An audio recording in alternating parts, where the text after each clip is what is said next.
Hi, thanks so much for your interest in today's webinar recording.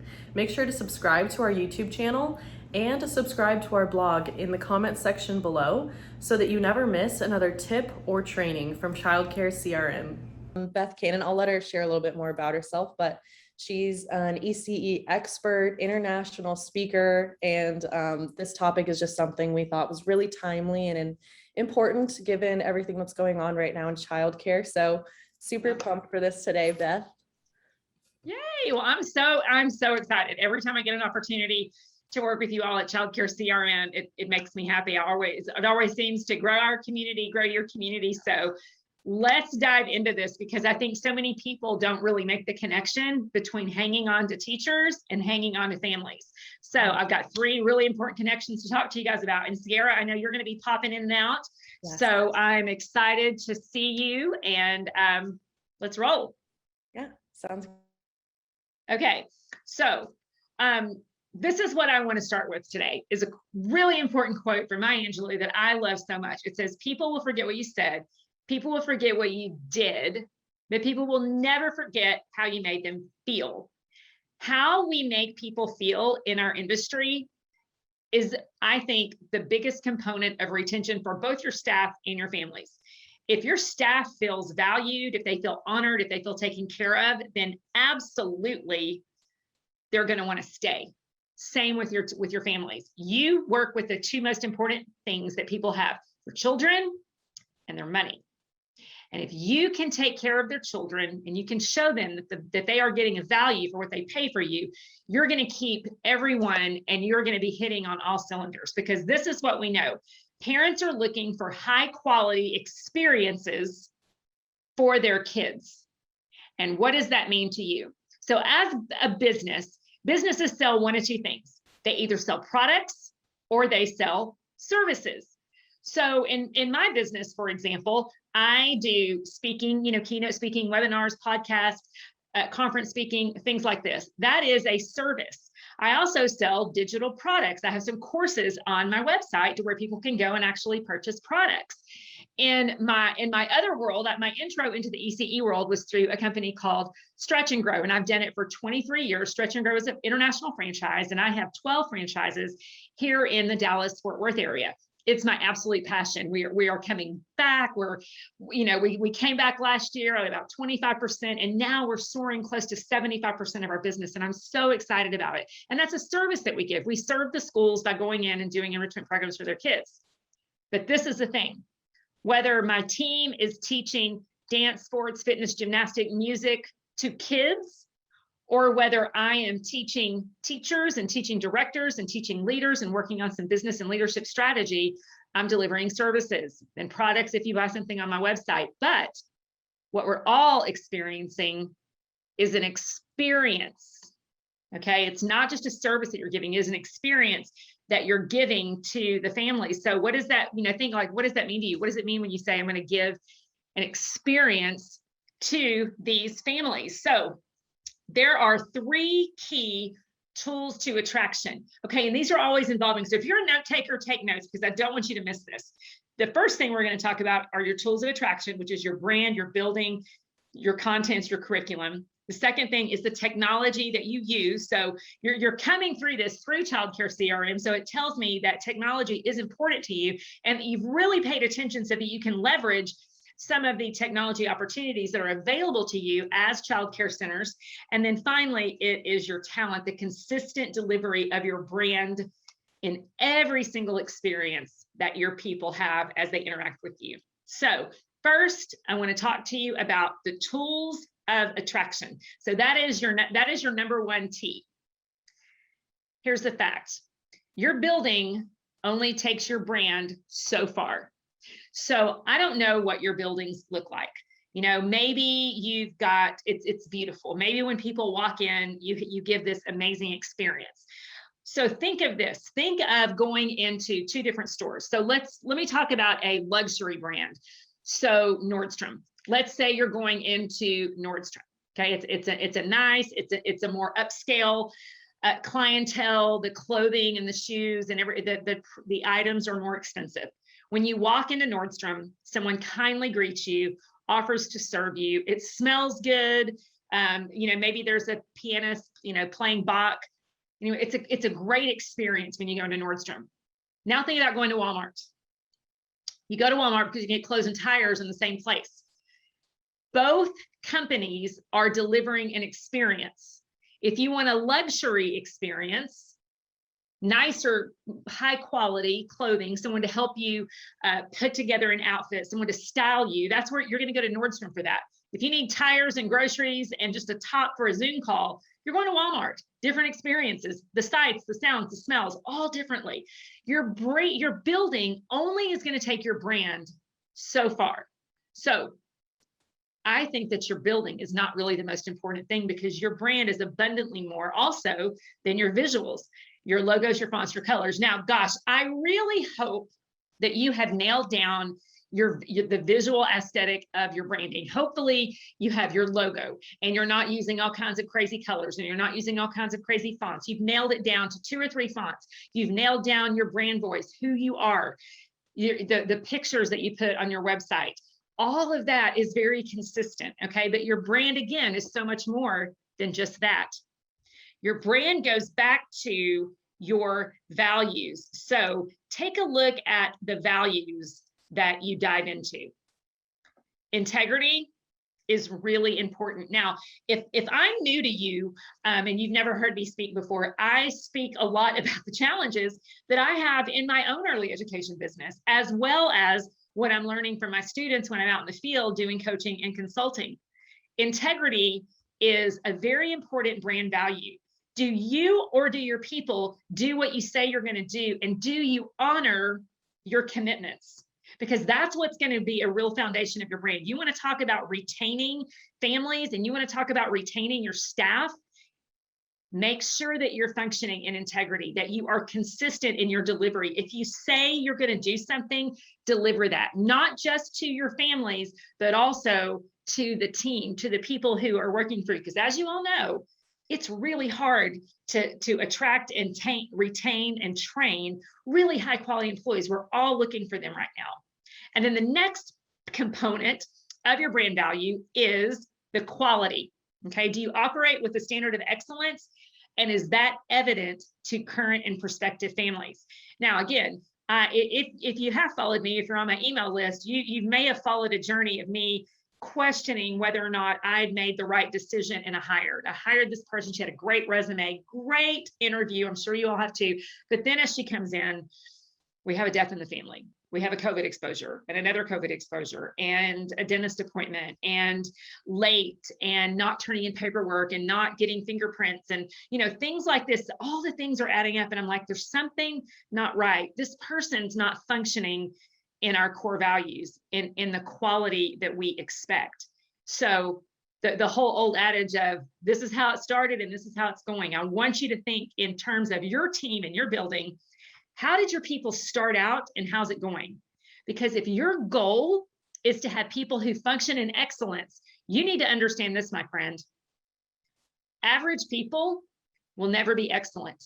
And if you want an excellent school and you want to retain the best teachers to come to the best places and deliver the best services, you better make sure that you start with the expectation of excellence. I don't mean perfection. Perfection is not attainable. None of us are Jesus, right? None of us are perfect. What you want to focus on is excellence.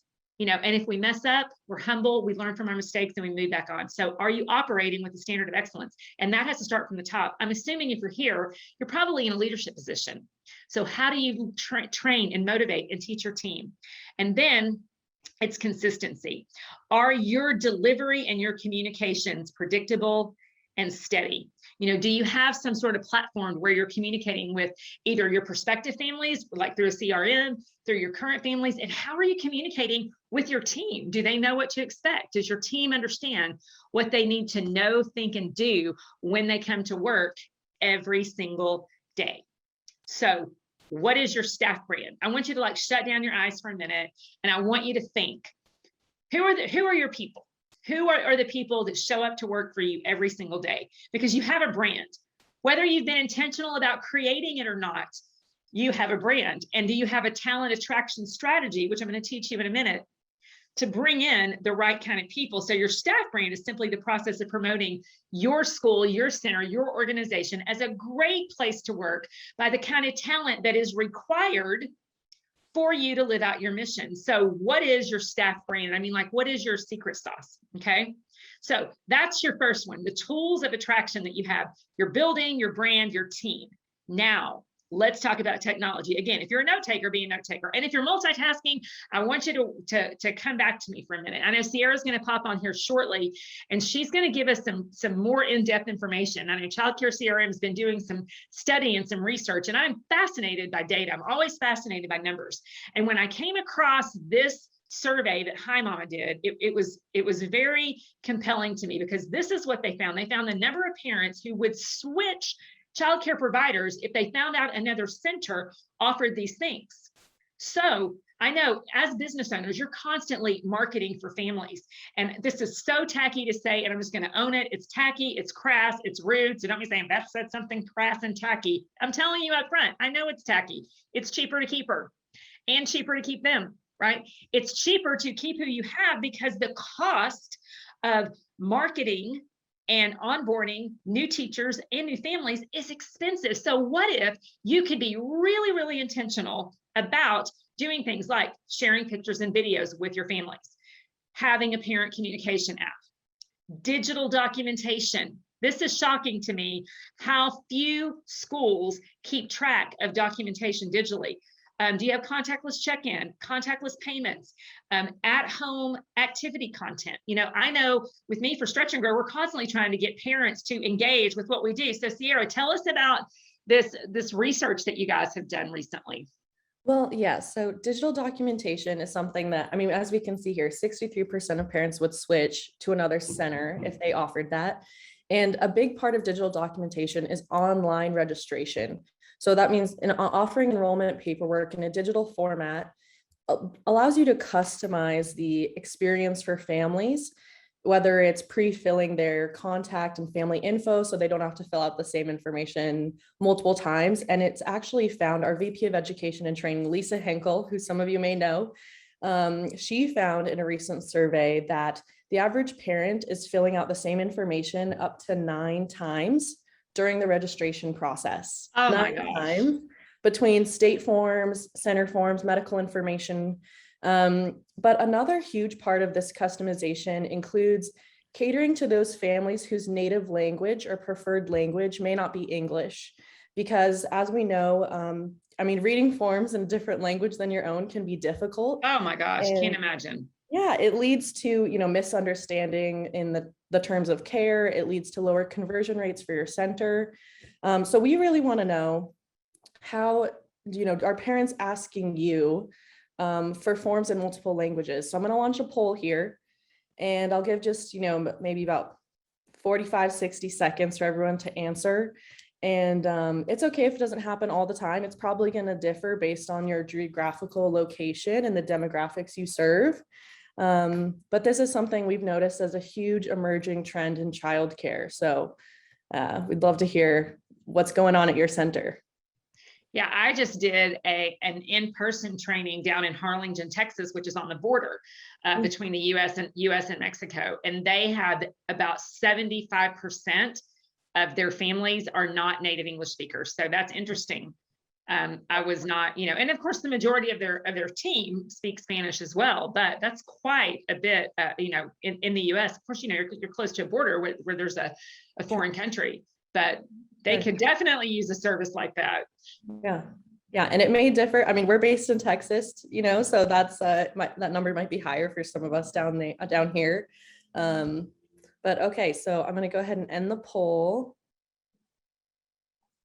And yeah, it looks like, so 44% said they don't experience this, but it looks like that's still, if I can do the math there, 56% of people said that they're getting asked for forms in multiple languages. So thanks for sharing that. And I just, digital documentation is huge and it's growing, especially amidst the past year and a half and everything, moving to contactless and prioritizing, digital and online strategies that can help us social distance and, practice those COVID guidelines. So Well, and we just did it with our team before COVID, about a year before COVID, which, God knew, I mean, what was coming, because I did not.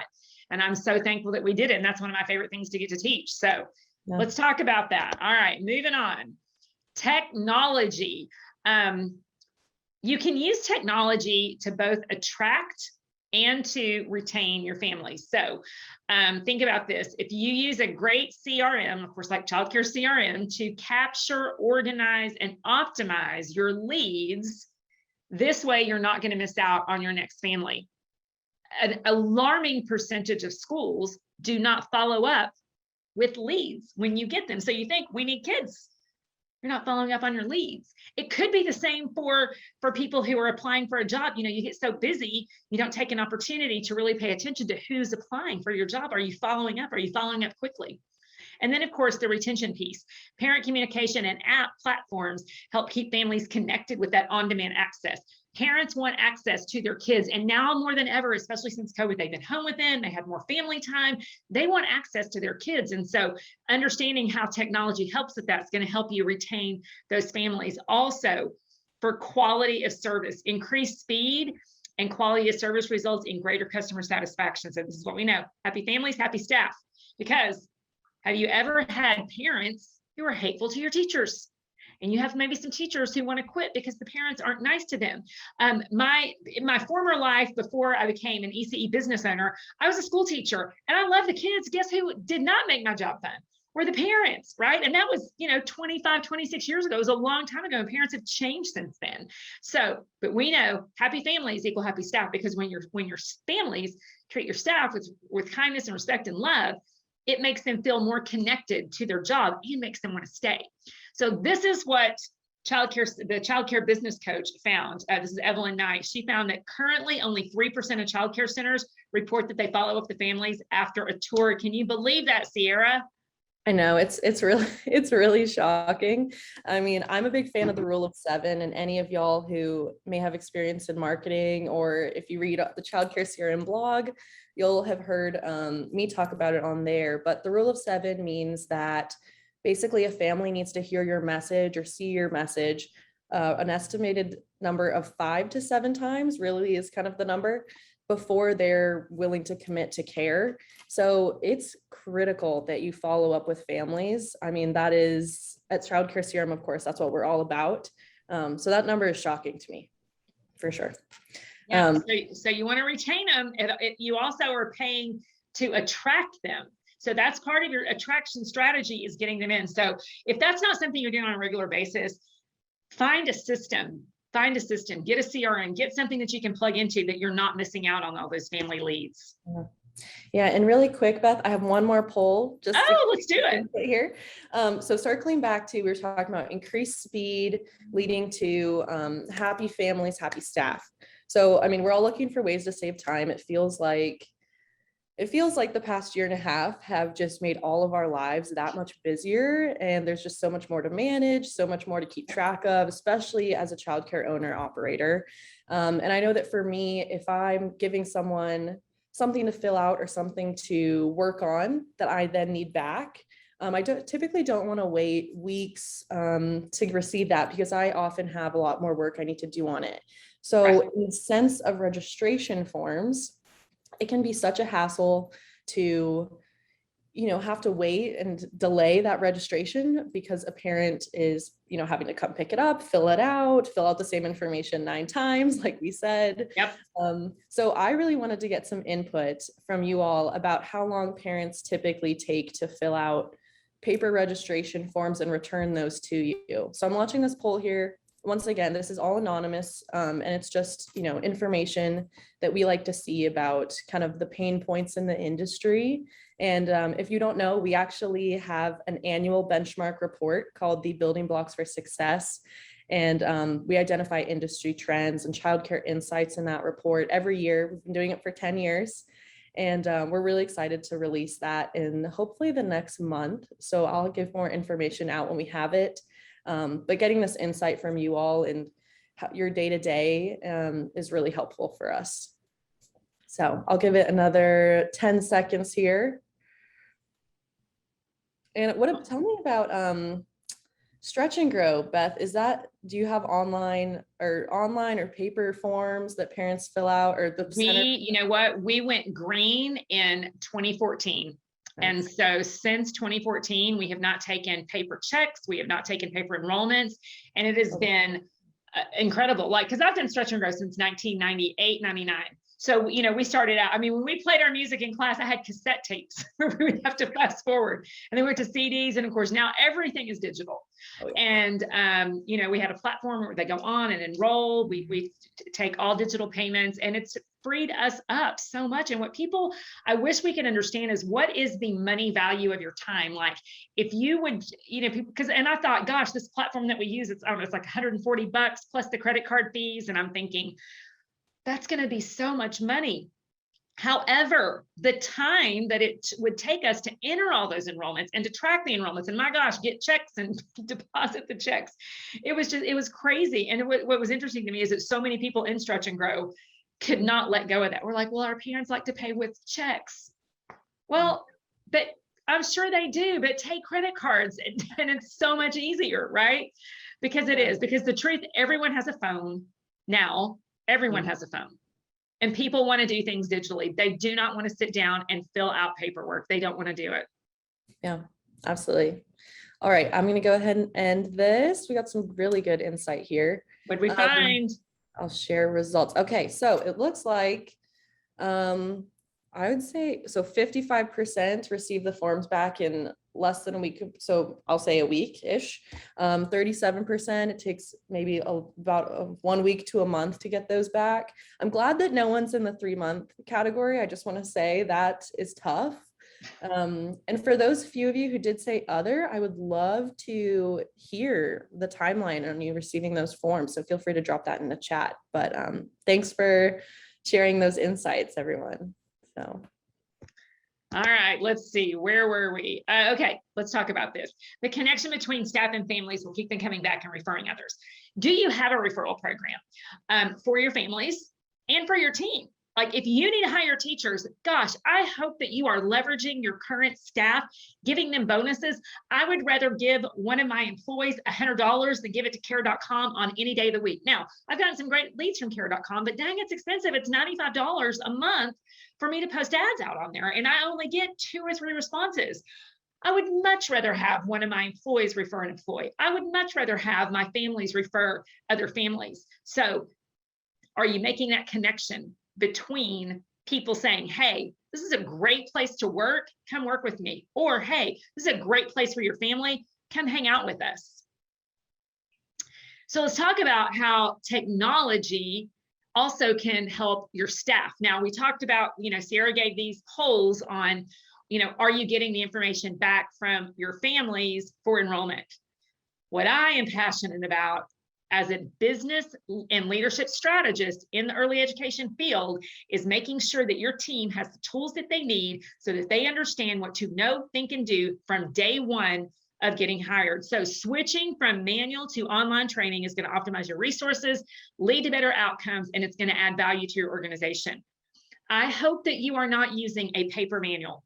I hope that you have understood by now that 0 people are reading them and they're not effective anymore. And one of the things that I love to teach is I love to teach you how to take your hot mess paper manual and turn it into beautiful online training modules. And you can use all free tools to do it. So let me talk to you about the benefits of online training for your staff to help retain them. 92% of employees say that having the technology to do their job more efficiently would help them to be more satisfied with it. 60% said that their team spent less time training online rather than in-person training. When I say in-person training, I want you to think about your orientation. You have adult circle time to where you sit down with your new teachers and you go over the rule after rule after rule after rule. You make sure they read the paper manual and now they know what to know, think, and do, and now they're going to go do their job. They're not. And it takes up so much of your time as the leader. What if you could create a resource that would help you package that up, deliver it to them so that they would know what to know, think, and do, and that they would have consistent delivery of what your expectations are every single time. Because 42% of companies said they saw an increase in revenue when they switched from manual training to online training. So I have a resource that teaches you how to do this. You can download it. So jot, and Sierra, if you wouldn't mind jotting this in the chat, if you go to end-to-end-checklist.bethcannonspeaks.com, that will take you to a resource, and it's a booklet that I printed for you. It's an interactive PDF, and that means that there are lots of links inside of the PDF that will take you to even more content, like using things like Trello boards or Canva or Google Docs, how to use that. So I give you lots of information on how you can take your own manual and turn it into modules. And I teach that in one of the courses on my website called Manuals to Modules. And I'm about to teach it in a new program that we're launching, Strategy Academy. I know I saw my friend Kay on here. Kay is the former student of Strategy Academy. He worked through that with her team. So those are some fun things that we do that I love to get to teach you guys. So I want to talk to you though about here the difference between orientation and onboarding. Orientation is like a one-time event. Like, let's have orientation. Now you're done. Now you know everything you're supposed to know. Onboarding, that is a series of events, one of which is orientation, that helps them, again, understand what their day-to-day job looks like and how their work contributes to the overall business and culture of your center. So that is onboarding. It's a process. And we make the mistake in early education by saying, okay, they're done with orientation. That we've gone through this whole checklist. Now they're good to go. They can, they had all their teeth today in a properly fitting bra. So let's put them in the classroom. That's not what we want. We want people of excellence. And so we want to make sure that we teach them how it looks like to function as a family member on our team. So let's talk about onboarding. Okay. Hopefully you have a good system for this, but if you don't, I hope that I can teach you a few things. Onboarding, when instead of just saying, here's your orientation, can significantly improve employee engagement and reduce turnover. Because this is what we know, 50% of new hires are going to leave in 18 months. And as I mentioned, it's cheaper to keep her. What can you do to retain your people? If they were trained well, they're going to have the tools they need to feel like they can be successful at work. And you're going to love these people on your team because they know and understand what they're supposed to know they can do when you've properly trained them. So my questions for you, my friends, these are some things, and jot down, and gosh, I hope you're note takers. If you're multitasking, I hope you switch back and take some notes, because it's really important for you to assess yourself. This is an opportunity. You're spending an afternoon, you're spending your lunchtime learning. I want to make sure that you walk away with some true nuggets. So ask yourself, when was the last time you updated your manuals? And I don't just mean for COVID. When did you do it? And why did you do it? So many people, threw in some COVID policies, but some of my students that I can coach and consult with, some owners have never even read their manual. Or some have a manual that's 300 pages that's got a lot of information in it, but there's so much information, there's no way possible that they can consume that. Because think of this, if someone says, I'm going to give you a 300-page book, you're going to read it once and remember everything it said. There's no way, 0% chance you're going to do it. So when's the last time you updated your manual? Have you gone through that manual to edit, audit, update it? Okay.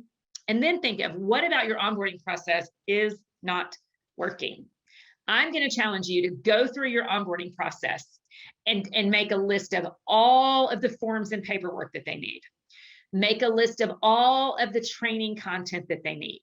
Make a list of all that they need to do in the classroom. What are those live training components? A lot of times the schools that I see to be most successful have at least a week or two, most of the time 2 weeks of a true onboarding process, where maybe like in the morning, they're going over their online modules, they're doing some training, they're kind of shadowing. And then in the afternoon, they got an opportunity to really get in the classroom and teach and get hands-on. So think about your onboarding process. Do you know every piece of it? What's working, what's not working, and what needs to change, okay?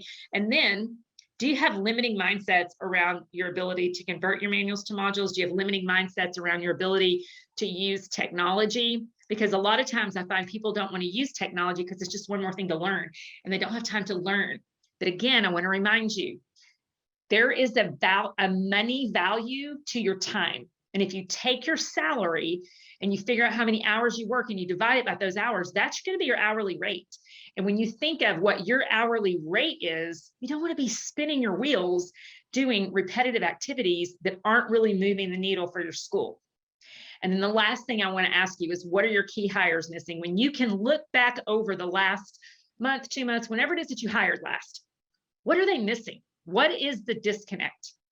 I find that when I don't have great teachers after the first month or two, I can look back and say, what was going on in my brain? What was going on in my life? What was going on in my business when I brought these people in and they did not hit on all cylinders in that right out of the gate? Most of the time I can trace it back to me, or I can trace it back to my leadership. So what are the key things that your new hires are missing, and what can you do to make sure that you're filling in those gaps, and to make sure that you're leaning in and you're listening to figure out what you're missing? Because if you're not retaining your teachers, you're not going to retain your families, because nothing is cringier than having to tell a parent, new teacher. So let's talk about your talent. So we went through your tools of attraction, the technology. Now let's dive into the talent. Okay. There's a difference in high quality versus low quality care. Big difference. The process variable, human interaction, and the child's subjective experience. Okay.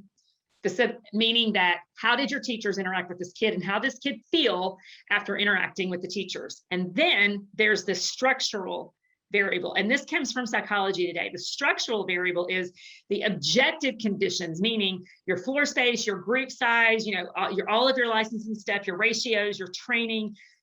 Good structure facilitates good processes. Good processes facilitates high quality care, which in turn predicts a positive child outcome. So they're connected. So tying up everything I taught you from the beginning, yes, your brand is abundantly more than your building, but it matters. You can't have quality care in absolute chaos and nasty. We've all walked into a nasty child care center. I have many times, to where it smells like a diaper, to where it's messy. You want to have a good, clean, and clear space for your families to see. That's going to automatically reflect this is a quality place. So again, you've got your structural variables, and then you've got your process variables. How do yours connect? And do you feel like you have a high quality care, or do you feel like you have low quality care? And if you assess yourself and you feel like, ooh, there's some places we need to improve, because you can. Okay, now let's talk about the most notable structural variable. That is caregiver stability. So turnover rates among childcare staff are high, generally in the upwards of 30% annually. NACE just did a study, and during quarantine, I think it was actually at about 36%. Like during quarantine after COVID, the effects on COVID on the childcare industry have been catastrophic. And I think that we still are not even fully aware of what's happened to us. So, but this is what we know. The teachers, the caregivers who get this, very simple, like their bosses, are going to be less likely to leave. So the great philosopher Charlie Brown says,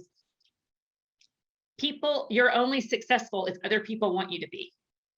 So if other people want you to be successful, you're going to be successful. So do your people like you? Now, you don't have to be friends with everyone that works with you, but do they generally like you as a person? Do they know that you want to see them succeed? Because when they succeed, you succeed. Do they like you? Or are you a jerky kind of person? I've met lots of childcare owners and directors who are jerky kind of people. And you know what? The people that work for them don't love working for them. Don't be that person. Be the person who values people. You don't have to be their best friend, but understand if they like you, they're going to want to stay. And if they're good teachers, that, my friends, is really good for business. So keep in mind, your turnover rate does matter. So the next question for you is this. Do the daily interactions between you, your kids, your team, and your parents reflect the experience you want them to deliver? Remember, you're delivering a service. Maybe you sell products, I don't know, but you're delivering an experience. And if you think about what you're delivering, do you feel good about that? Do you feel good about what happened? Like when you put on your thinking cap, and we always say the thinking cap has the CAP. It's, do you have constructive, not destructive dynamics? Do you walk away from work every day assured that you made a positive difference? Or are you ashamed of the way that you acted? And then the P is positive. Are you positive or negative? Because nobody's neutral. None of us are Switzerland, right? We're either a positive or negative force in our business. What are you? And I hope that you're choosing positivity. So I would love for you to tell me in the comments, what do you feel like the secret sauce is for your staff? What makes them great? What makes your center, your school, a great place where people want to be? What is it? Tell me in the comments, because this always, always, always fascinates me. Let's see. Okay, great class. Kay, you're awesome. Okay, positive attitude.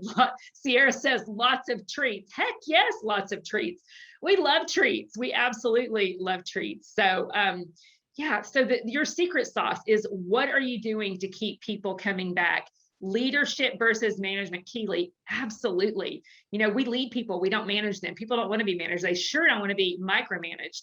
Charlene says treating the staff as the stakeholders and not just the teachers. Stakeholders, they have a stake in your business and you care for them and you listen. Awesome, Cynthia. That's wonderful.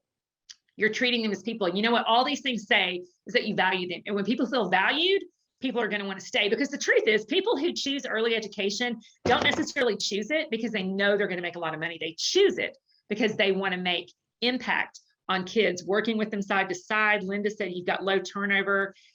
Patty says show appreciation sincerely. Sonia, positive attitude, support toward the staff. Norman, be there when they need to talk and let them know that you appreciate them. Guys, that is a retention strategy. Not being a jerk, being kind, showing appreciation for your people is absolutely a retention strategy. So I'm glad you know what your secret sauce is. That's so important. But there are things that you can put in place to help refine that and help that be better. Your secret sauce is your employer brand. And what that means is that your talent attraction strategy, meaning the strategy you have to bring in new teachers and keep the ones you have, should reflect exactly who you are as an employer to the kind of talent that you want to attract. So that's my fun stretch and grow team right there. Now, not everyone has to do a split. Not everyone even wants to do a split, but they've got to be fit, bubbly, energetic, because they're delivering an experience that is a high quality, energetic, innovative experience every single time they work with the kids. So again, do your teachers know what experience you want and expect for them to deliver? So I'm going to be teaching a masterclass called The 3 Secrets to Systems That Take You from Chaos to Clarity. It's a free masterclass.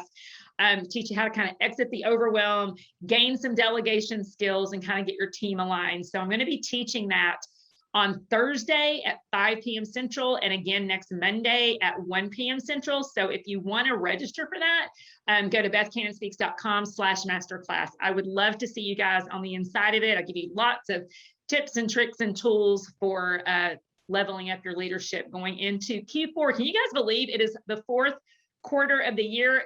2021 is almost over. We have 1 Q left and we need to rock it. We need to spend so much of our time and energy right now preparing for what's to come, preparing for 2022. So because if you started this year and you still kind of feel a little bit wobbly, it's not too late. It's not too late to turn that rig around. And it's for sure not too late, because you think about, what do you want? Where do you want to be this time next year? You know, you're here because you want to understand the difference in staff and employee retention. What if you set some retention goals? And when you got to next year, you were like, I'm so glad that I was intentional about doing some of the things that we did. So let's talk about what is next. So make sure that you go in and that you download your checklist. m2mchecklist.com.bethcannonspeaks.com. That's for your converting your manuals to modules. Also, Sierra, I know that ChildcareCRM, they're going to receive a guide to choosing a CRM for their childcare organization. Actually, we will be, I think that was my bad. We do have that guide if anyone's looking for that guide. It is on our website. But for this one, I actually thought that I would share our guide to enrollment retention for childcare. So if you don't know how to track enrollment retention, if you might be tracking it, but you're not sure it's accurate, if you want to, tips and tricks that you can refer back to later for how to build an enrollment retention strategy, I will be sending out that guide along with the recording and your certificate of attendance tomorrow. So look for that in your email. Yay. Well, that is awesome. Let's see. Now that's it. That's manuals to modules is launched. The next thing I have is this masterclass coming up. So yes. I'd love to see you guys there. Sierra, thank you so much for having me. I love working with you guys. It's always such a pleasure. Yes, thank you so much. And if anyone has any questions, feel free to drop them now. And we'll, give a few minutes if you have a few minutes to spare. Absolutely. Okay. Absolutely. Yeah. And I love the engagement from everyone throughout the. I know. It's always nice to have people talk online because it's so weird talking to your screen all the time. I love live people. Yeah. Okay. Kay says, will it be available as a recording? I think yes. And we're going to turn it into a podcast, right? Yes, it'll be a YouTube recording, so you can watch the video again, or if you just want to listen to it again on your way to work or while you're doing other things, we will have it as a podcast on ChildcareCRM, the podcast, available Spotify, Apple Music, Google, Amazon, all that. So all the places. Yes. Awesome. Yes. And thank you guys for engaging. Like I said, it's so nice. And I'm so thankful, we've been going back in and doing lots of team trainings, conferences are coming back up. And I'm going to be in Reno next month at the Child Care Business Professionals Conference. And so lots of things are happening. And so I'm so glad that people, we figured out, hey, we can do this safely, right? We can continue to move about the cabin and make connections. So thank you guys for being good sports. It was good to see you too, Kay. Thanks everyone for coming. And let me know if you have any questions. BethCannonspeaks.com is where you can find my website. Beth Cannon Speaks on Facebook. And then we also have a Facebook community. It's just, if you just search groups, community, faith-based at NPOs, and that's where I hang out a lot. Yeah. And it looks like we've got one question here from Suzanne. She said, Sierra, what is the best way to follow up with parents when they're not answering your phone calls or texts? So that is a great question. And that's tricky. In my experience, I would say texts are definitely going to get you the most responses, as well as just open rates. Texts are typically I've answered or responded to within 90 seconds of receiving them. So I would stick with your texting model, but also try to find out the parent's preferred method of contact, because although a lot of people do prefer text nowadays, there may still be some people who don't want text or phone call. Maybe they want an email. So that'd be your first step, is finding out the preferred method of contact. Beyond that, you may want to reevaluate kind of your call to action in those texts and in those emails or phone calls, in your voicemails that you're leaving. So what are you doing to kind of lead parents to the next step? And a call to action or a CTA is a big part of that. It needs to be really clear so that they know, okay, this is exactly what I need to do next. So if they need to schedule a tour, if maybe providing them with a link to schedule a tour online, or even just measuring their levels of engagement in text, emojis are a really fun way to do that. We have one ChildcareCRM user who said that she will occasionally just ask someone to send that. She'll, say, hey, this is Jessica from ABC Learning Center. And, if you're still want to hear from us, reply back with your favorite emoji. And she said that that's a really fun way to keep people engaged. It's really easy for them to respond. So I would say, maybe looking at what call to actions you're using and just kind of finding out the preferred method of contact for those families who might not be very responsive is probably your first step in that process. I am just answering a question here from Charlene. She says, this is great. Would you be willing to do a training on difficult staff? So I do that. I mean, part of Six Strategy Academy, we do a whole module, a whole week of coaching on the coach approach to learning, or the coach approach to management. So that is in there as well. And then I also do, and I've done some different things for you guys, but if you look on my website, if you just go to bethcannonspeaks.com/appearances, there are tons of webinars and trainings and YouTube videos, and you can kind of search through that and see, because I have had my share of difficult employees, and I have learned lots about dealing with difficult employees. In fact, I have one right now, and we're hoping to turn that rig around. But you know what? I used to be afraid of having crucial conversations. I'm not afraid anymore. Not afraid anymore. You know what? And guess what? If they quit, I just have to trust that they are going to get replaced, because we cannot have people working for us who are going to be working against us. Yeah, that's great.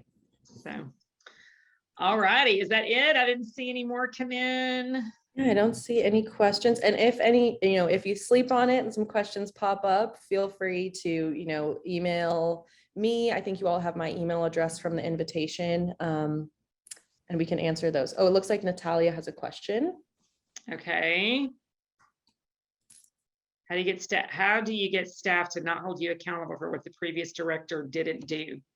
Well, I think that is just a conversation to say, how can I best serve you? You know, what can you do for me? That person is gone. What do you need from me? How can I help you do your job most effectively? And be prepared to say, if they have an expectation that you can't meet, then you need to be very clear that that's not an expectation that you can meet, but this is what you can do for them. And so it's having those new conversations. So Natalia, you're stepping into new. If you were not meant to be in the seat you're in, you wouldn't be there. Okay. For whatever reason, you are there. You are there. You are the leader. And so go into it confidently. How can I help you? How can I serve you? And what do you need from me? Yeah. That is the tough one though. So yeah. And congrats on your new position, Natalia, as a director. Yay. Yes. New director at the most fun time ever. So Natalia, you are one game girl. This is what we know about you, right? Yeah. You are game for it. You're here for it. Okay. Thanks, Sierra, again for having me on, and everyone, thank you for taking your time out on a beautiful Tuesday to come hang out with us here. I look forward to seeing you guys in future trainings. Awesome. Thank you. Thank you. Take care.